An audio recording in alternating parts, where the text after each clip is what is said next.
Bloomberg Audio Studios. Podcasts, radio, news.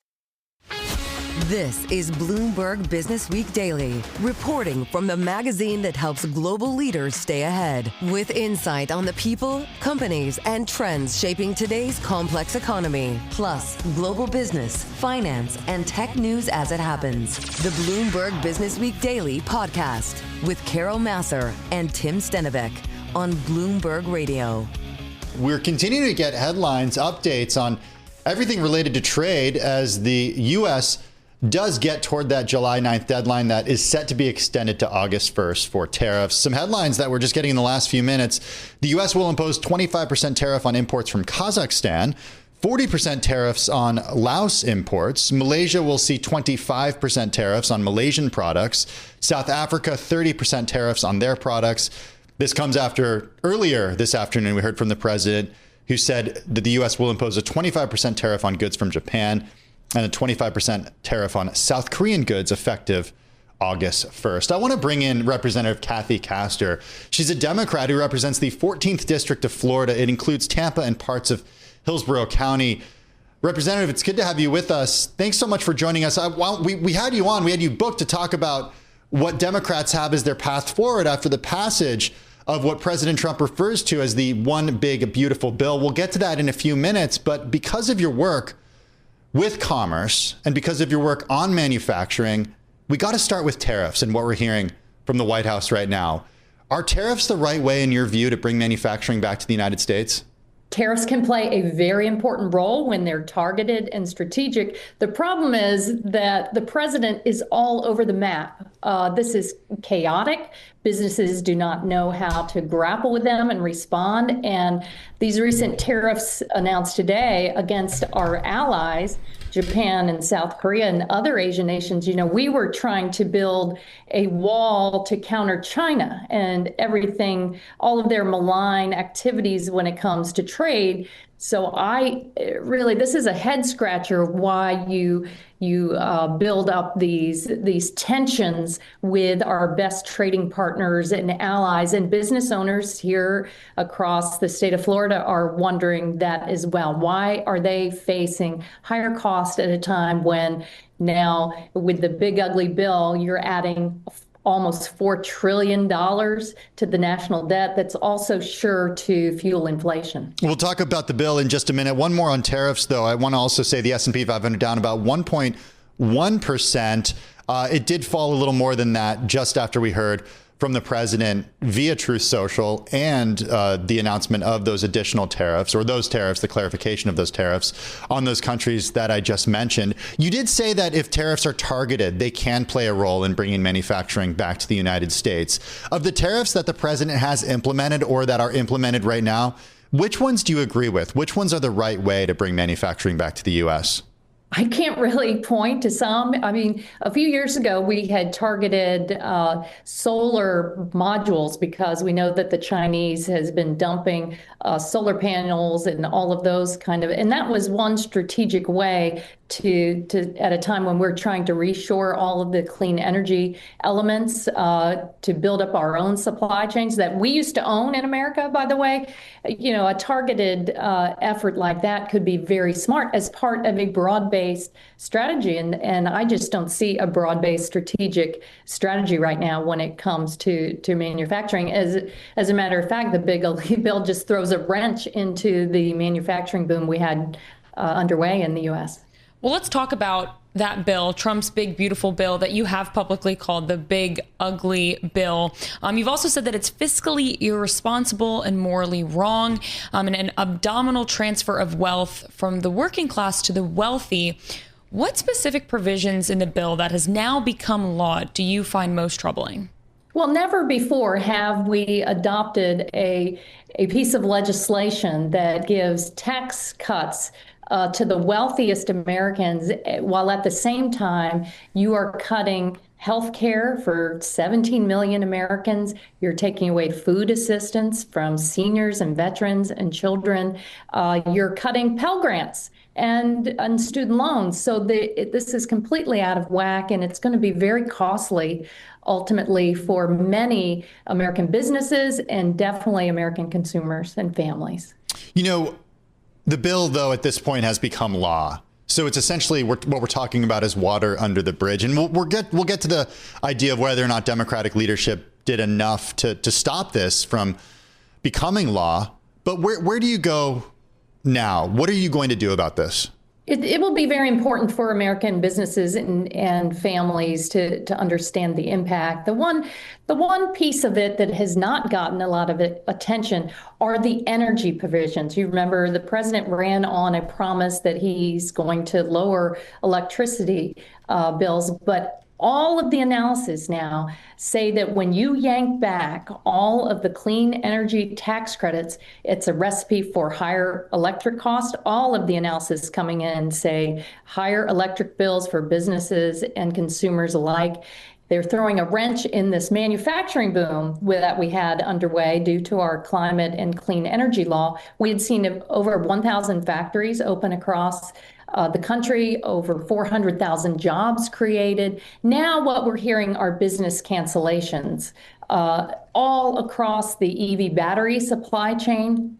And again, this is not smart because it's a gift to China. China wants to own, they want the competitive edge on all clean tech manufacturing. And we were just starting to build up our supply chains, our manufacturing, so that we can work with allies to dominate the clean energy sector. And Republicans and the president now have thrown that all away at a time when we're also grappling with the higher costs and impacts of the climate crisis. What a tragic situation in Texas. My community is still rebuilding from Hurricanes Helene and Milton that was supercharged by hotter Gulf waters. And that, climate isn't just about the weather, it's about your wallet. And now they have pretty much said, we're not going to be a leader. We're going to cede that to China. And our Americans are going to have to grapple with rising costs over time. It's really a sabotaging, a self-sabotage of this big, ugly bill. Continuing on the subject of climate here, do you think that the last minute changes that remove the excise tax on wind and solar buy that industry, those industries, any breathing room? It helped, but it just wasn't as harmful. So you would have seen just a complete death knell for clean tech right now if that excise tax had passed.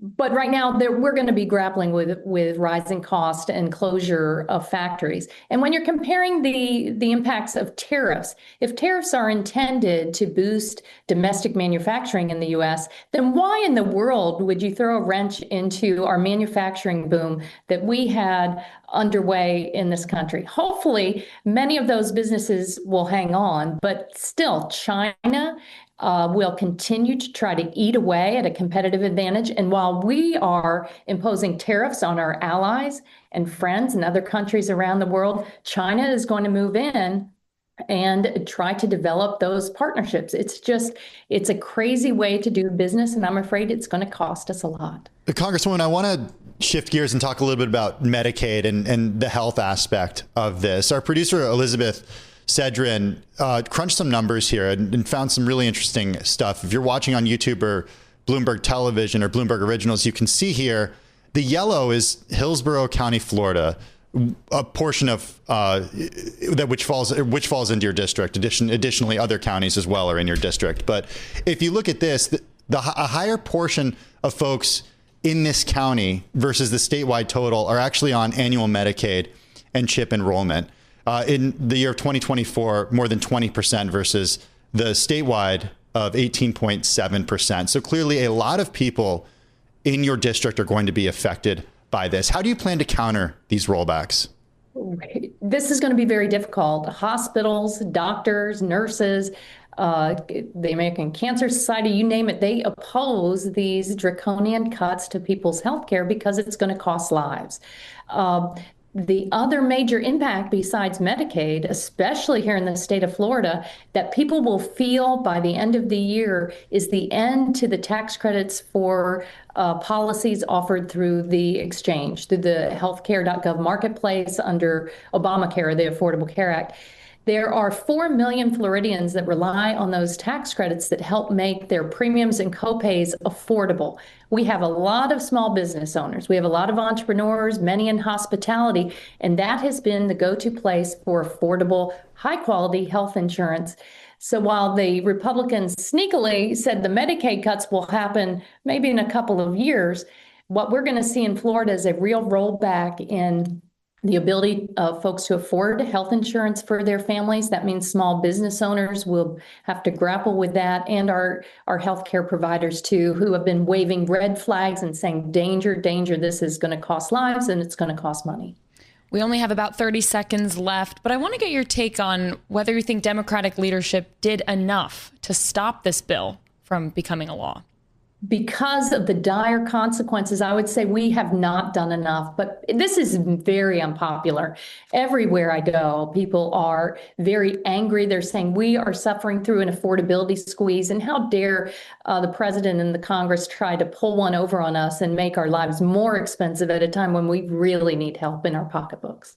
Congresswoman, really appreciate you taking the time and joining us. Kathy Castor, representative, a Democrat who represents the 14th District of Florida. It includes Tampa, parts of Hillsborough County. She voted against the bill, joining us once again from Tampa. Congresswoman, thanks so much. You're listening to the Bloomberg Businessweek Daily Podcast. Catch us live weekday afternoons from 2 to 5 Eastern. Listen on Apple CarPlay and Android Auto with the Bloomberg Business app, or watch us live on YouTube. As we've been covering throughout the day, we're hearing more from the White House about different parts of the world and different tariffs that will be imposed. South Africa, 30% rate. Japan, 25% rate. Kazakhstan, 25%. Laos, 40%. Malaysia, 25%. Myanmar, 40%. And South Korea, 25%. That's just a quick recap of some of the tariff rates that the president has announced today. We will bring you more if we do hear more from the White House and from Washington, D.C. Once again, the president is set to sign executive order at 4 o'clock that would extend that tariff deadline to August 1st. Well, speaking of some of these countries, South Africa, for example, the president did warn on Sunday night that tariffs on countries aligning themselves with BRICS policies, just as the group of nations that includes Brazil, Russia, India, China, and South Africa holds a 2-day summit in Rio de Janeiro. The president posting on Truth Social over the weekend that he would put an additional 10% tariff on any country aligning themselves with the, quote, anti-American policies of BRICS. We welcome Jimena Zuniga, Bloomberg Economics geoeconomic analyst for Latin America. She joins us from the Bloomberg Buenos Aires Bureau. Jimena, good to have you with us. I just want to get an understanding from you about how the tariff news, like we heard over the weekend, but we also heard from the president on South Africa just in the last couple of hours. How is this all being absorbed at the BRICS summit?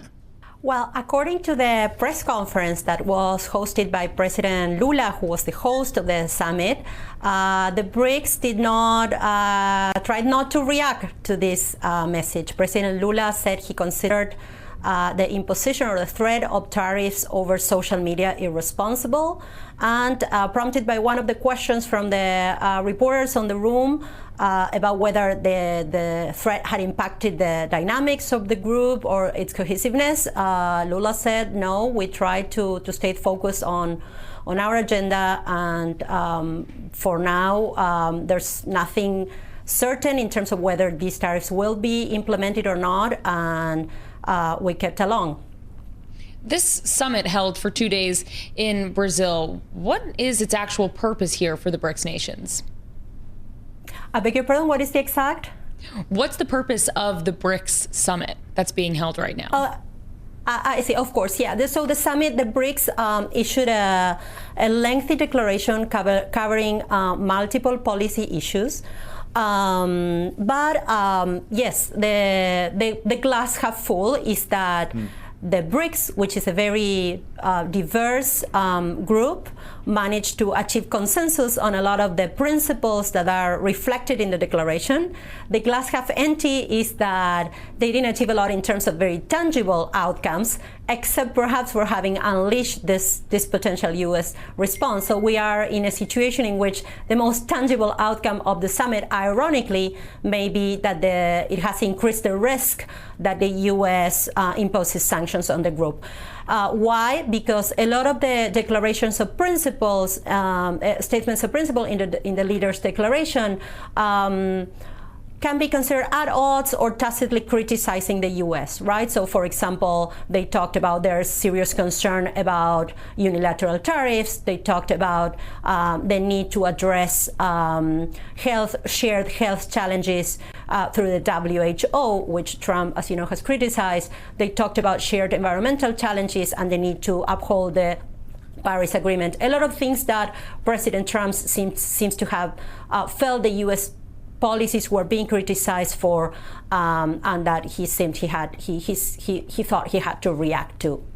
I'm wondering how you're looking at the body right now, and like who encompasses BRICS, for example, because Brazil is a lot different than Russia, and India has very different goals than China and South Africa, for example. And given what we've seen from Russia over the last 3+ years with its invasion of Ukraine, and also with China and the way that the U.S. now sees China as more of an adversary in the last 8 years or so, 6 to 8 years, than it has in the past. I'm wondering if that threatens to sort of splinter the BRICS groups, if you'd have countries not necessarily want to be part of it, if those other countries that are seen as hostile to the U.S. are part of it.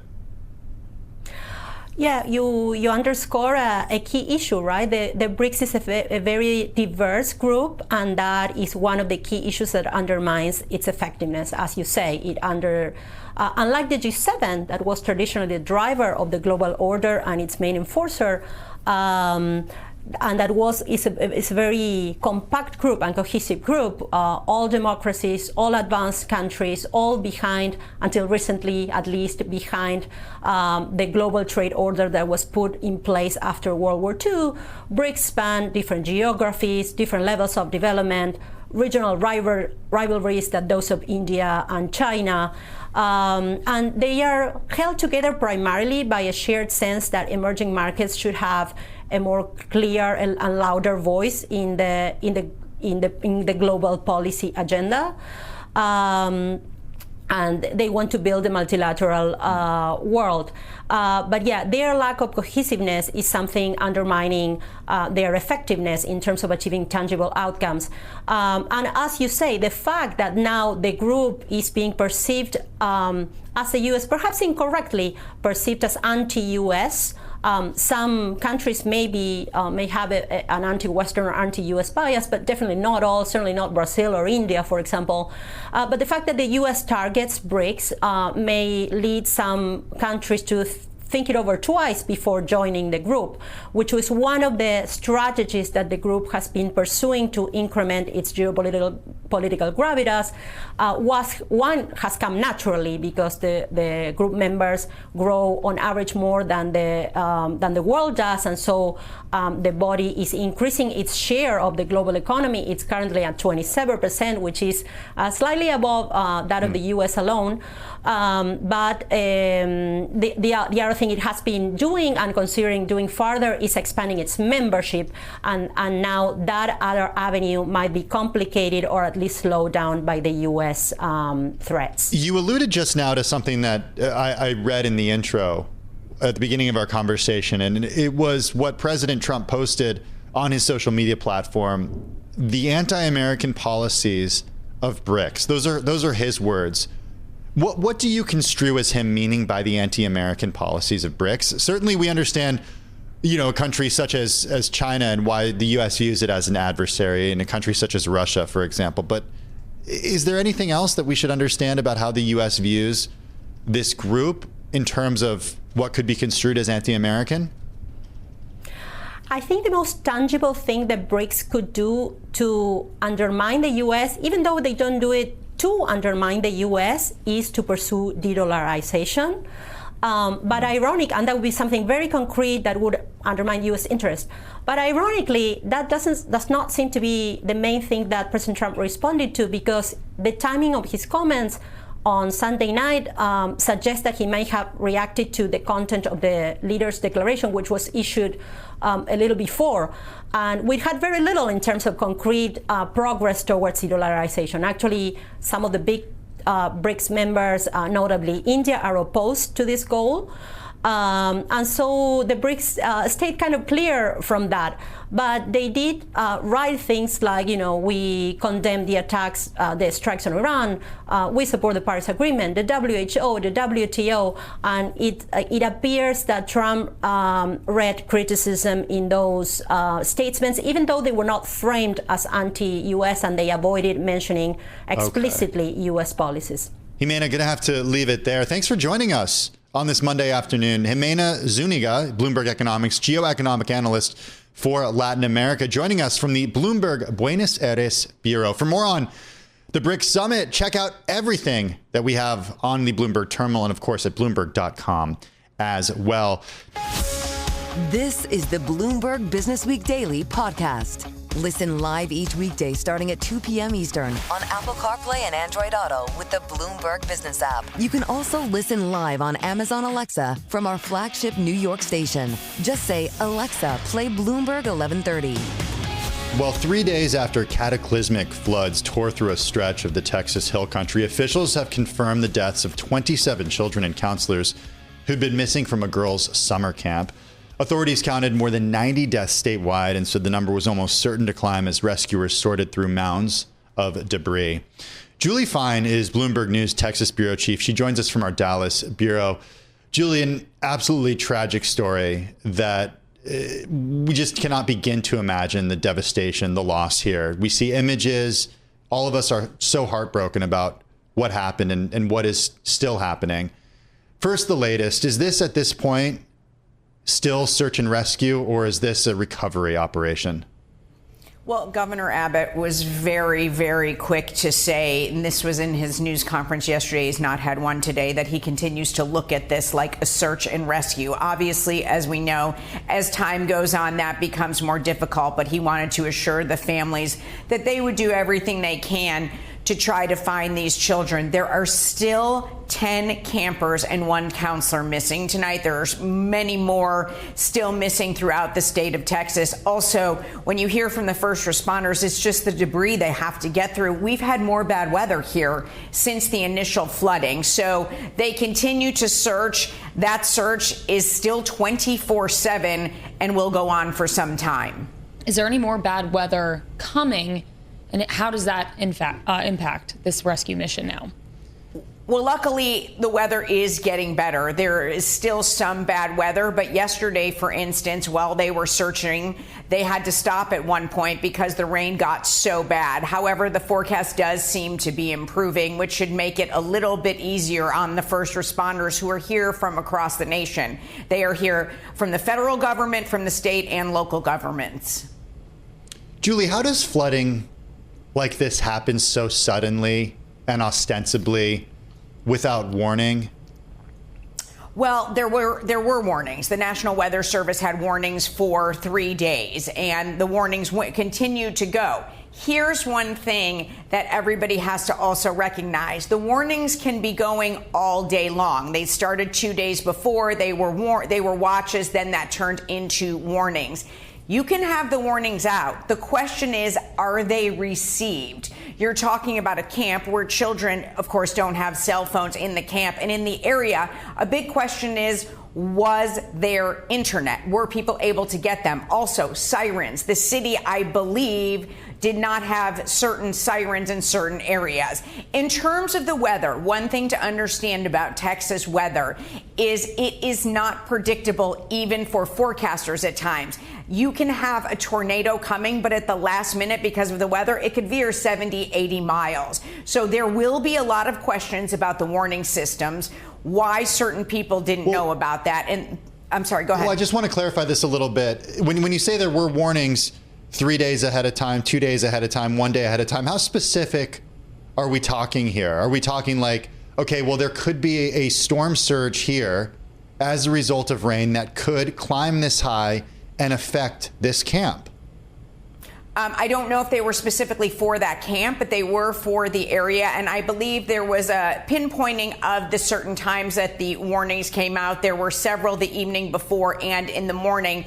They had stronger storm surges as the day went on. But I think the big question that the local authorities have to answer is, was that soon enough? And did those warnings get to the people who needed to see them immediately? What do we understand right now about just the timing of events and the timing of the worst of the flooding? Because if it happened early in the morning, isn't it possible that warnings were simply not heard by people who were asleep? Well, yes, there was the worst of the flooding really began at 1 o'clock in the morning, so it's pitch black. So when you're hearing the stories from survivors, they have flashlights where they're trying to get out of their cabin. There is one story of a night watch that had to hold kids up on mattresses, get them out the window because the water was coming in so quickly. Again, it was extremely early in the morning and there was darkness. Clearly that did not help. And if you have warnings coming at 1 o'clock in the morning, people aren't necessarily going to see them. Here's another thing to know about Texas. Some people say there is warning fatigue here. You get warnings so often here because of the weather, because of the rain and tornadoes. Not everybody always has their alerts on. Listen, as you're saying that, I've turned my alerts off here. I turned my alerts off on my phone years ago here because we were getting warnings. And this is, I get it. I get it. This is an absolute tragedy. And I know that everybody's going to try to put pieces together to try to understand how something like this can be prevented in the future. And that's where I want to go now. How can a community, I can't say rebuild, but how can an area such as this move forward from something so tragic? Well, they will definitely have a look at what happened in terms of warning systems. There was a news conference this morning, and that was specifically discussed. Obviously, they'll go back and look at it. Currently, you're still in the middle of search and rescue or search and recover. So I think they're trying to keep the focus on that. I mean, clearly, this is something that has to be dealt with. I think a question about that as well is the Texas legislature is finished for the year after, I don't know if you remember the storm Uri, when there was so much freezing in the state. State basically stopped for days because of that. They had to make a lot of legislative new laws, take a lot of action to address that. I'm curious to see at the end of the month, there's a legislative special session for a few items if this gets added to it or what happens in the next few years to see how this can be addressed so that it never happens again. Texas, again, is a place of wild weather. You have a power grid that has been dealt with for some point. There's a question about infrastructure and water. This will just add to it. And then there's the question of who will pay for it. Is it up to the locals to deal with the warnings in certain cities? Is the state going to have to kick in? Will they ask for federal dollars? All of this is going to have to be addressed. You know, because this is America in 2025, it's already become polarized, even though this is still a search and rescue operation. Democrats in some areas have pointed to cuts in the federal government, specifically at the National Weather Service, having an effect on this. Is there anything there? Well, at this point, you know, the National Weather Service has said the National Weather Service had the alerts out that were correct. There were a few vacancies in some of the offices, but so far what they've been saying is not enough to affect this. There were certainly enough people there that evening and the morning to get the alerts out. Now, will that be looked into more? Sure. Will they look at cuts over the year? Sure. But at this point, you know, I think really what the focus still is on is the search and recovery, and then they're going to have to figure out, and that is certainly a question that will be asked. Julie, thank you so much for joining us. Do appreciate it. Julie Fine is Bloomberg News Texas Bureau Chief, joining us from our Dallas Bureau. You're listening to the Bloomberg Businessweek Daily Podcast. Catch us live weekday afternoons from 2 to 5 Eastern. Listen on Apple CarPlay and Android Auto with the Bloomberg Business app. Or watch us live on YouTube. Well, if you've built a deck in the last few years, you probably know about Trex. The company makes composite decking from mostly recycled materials, including reclaimed wood and polyethylene film. Trex is publicly traded. It's got a market cap of about $6.1 billion. The stock's down around 17% so far this year. Like many companies in housing and home improvement, it has been a challenging first half of the year. Brian Fairbanks is with us. He's president and CEO of Trex. He joins us in the Bloomberg Interactive Brokers studio. Brian, welcome. How are you? Thanks. Great to be here this afternoon. Well, welcome. Trex sells in more than 40 countries, so that's kind of where I want to start. How is the environment in the U.S. for your customers, for your potential customers, versus other parts of the world that you sell in?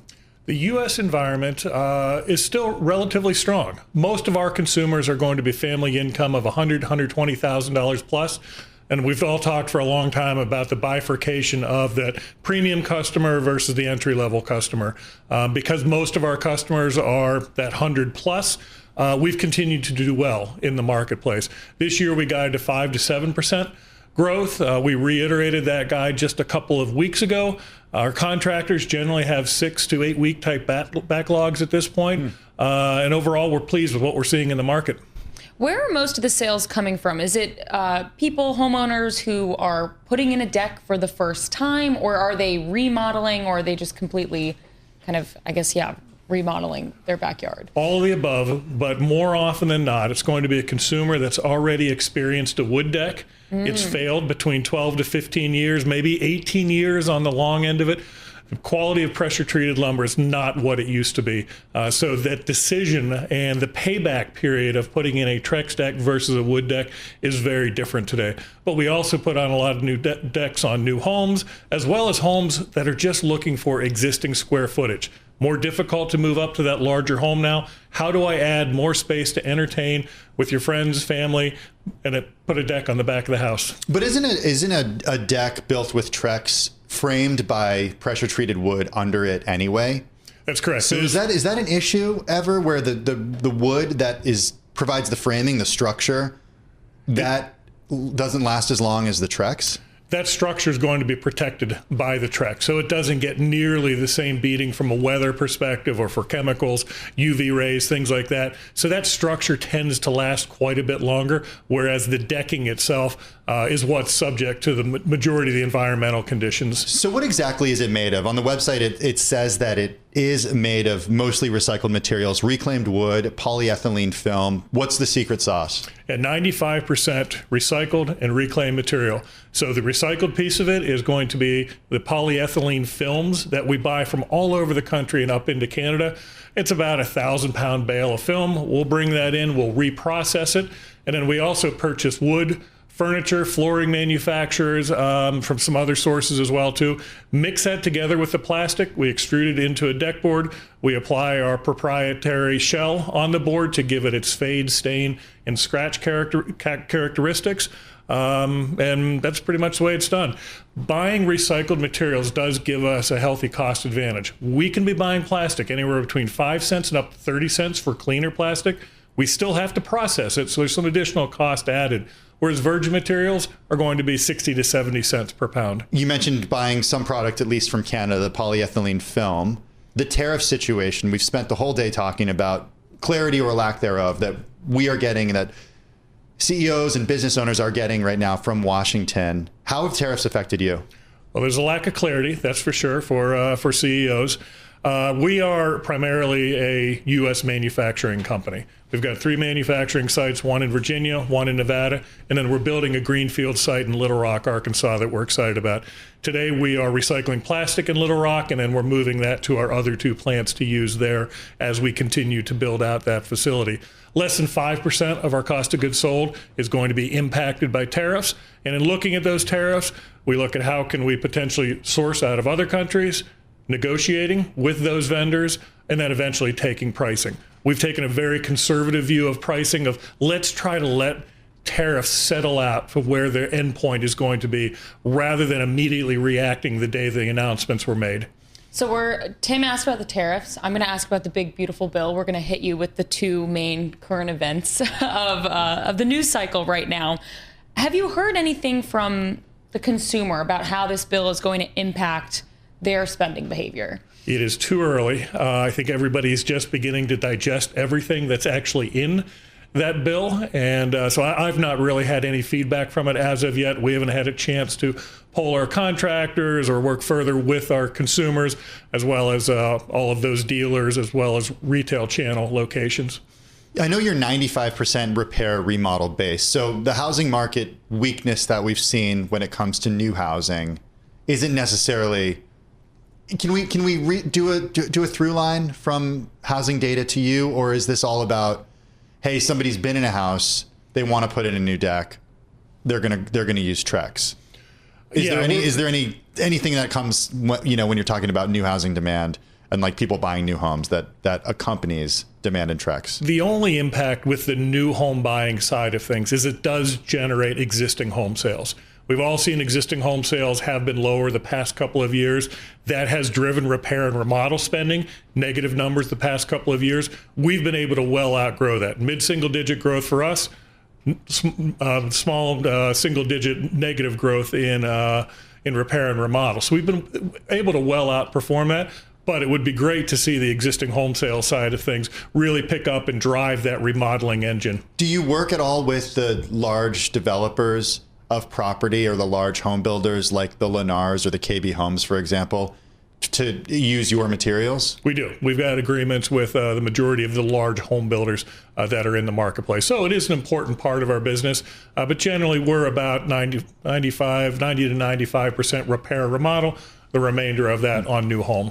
You guys have a pretty large part of the market share, but that's not for a lack of competition. James Hardie just closed on its acquisition of AZEK, which is your largest competitor. How are you thinking about keeping that market share now that there's been a pretty big deal in the space? It's a highly concentrated market. As you mentioned, we're about 50%, AZEK, TimberTech, roughly 30% of the marketplace. And they've always been a good competitor. And I think it makes both of us better having good competitors that are out there. We're not going to be ceding market share. Back to tariffs, in terms of how the product is purchased outside of the U.S., retaliatory tariffs from other countries. Has that been an issue yet for you? It has not been an issue. And that goes back to the fact that we're 95% U.S. source, U.S. manufactured. But if you're U.S. sourced and U.S. manufactured, let's say you want to export the U.S. product. Right. I see on the flip side of that. Yeah, the flip side of that would be another country saying, wait a second, we don't want you to buy this product from the U.S. because we're entering this period of global trade that is more insular, where we're seeing sort of like the world is not flat anymore. It's been kind of a weird 25 years. Is that on your radar at all? Our international sales are a small part of the overall company. Now, we do ship to 40 countries around the world. We've not heard any of that feedback as of yet. I think as we get further in the year and the tariff structure settles out to where it's going to end up being, I expect there'll be some additional discussions around that, and we'll hear more feedback from some of those countries. How do you guys kind of deal with the rising commodities prices? I remember writing an article a couple years ago when lumber was just absolutely soaring, and I wrote about like wood alternative companies doing really well in the face of that. But I imagine that you do have to source some materials, and if inflation does persist, is that an issue? Sure. Inflation absolutely hits our business during the pandemic. We raised prices like many other building product makers. We also have a strong internal improvement program where we look at all of the costs that we can control and understand how can we take cost out of the business so that we can fund some of those cost increases internally. We know every year the cost of labor is going to go up. Certain commodity costs are going to go up along the way. How much of that can we fund by our own internal engineering, R&D efforts, and our own efficiency efforts? But sometimes we do have to take pricing to be able to cover those additional costs. One of the big selling points of Trex is just how long it lasts. This idea of not having to replace a deck for 25 years, for example. That also means that when somebody purchases the product from you, they're probably not going to buy anything else from you. How do you build a part of the business that's like not necessarily services, but more ancillary products that are add-ons? Or how do you get that existing customer who knows about Trex to spend more money with you? Right. That's an important point. Our warranties are anywhere from 25 up to 50 years.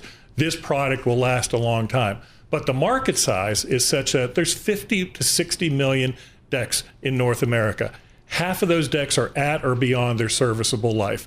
Today, composites account for about 25% of the volume of decking that's sold. So there is a large opportunity out there to go convert more of that wood business into Trex composite business. Is new business still wood business? Like, are people still building wood decks? People are still building wood decks, yes. Why are they doing that when they're in that moment of truth where they're choosing their material? Why are they still going with wood? A lot of it is because that's what they know, that's what they've done in the past. So the challenge for us is making sure that we're in front of that consumer while they're making that decision, showing them that we have products. In the case of the decking product, our Enhanced Basics is roughly 2 times the price of lumber. So for an extra $800, you can have a Trex surface on your deck. And prices go up from there. For an extra $500 on top of that, move up to our next line, our Trex Enhanced Naturals product line. So it's really important that our marketing engine gets in front of those consumers before they're making that final decision. Social media. I've seen some of your social media content. Oh, Trex TikTok. Is that what it is? Well, it's other people on social media Very posting active, about yes. their deck. Oh, interesting. I haven't seen that. Hey, Yeah. Brian, thanks for stopping by. It's been a couple of years. Do appreciate you taking the time. Brian Fairbanks, President and CEO of Trex, joining us here in the Bloomberg Interactive Brokers studio. This is the Bloomberg Businessweek Daily podcast. Available on Apple, Spotify, and anywhere else you get your podcasts. Listen live weekday afternoons from 2 to 5 p.m. Eastern on Bloomberg.com, the iHeartRadio app, TuneIn, and the Bloomberg Business app. You can also watch us live every weekday on YouTube and always on the Bloomberg Terminal.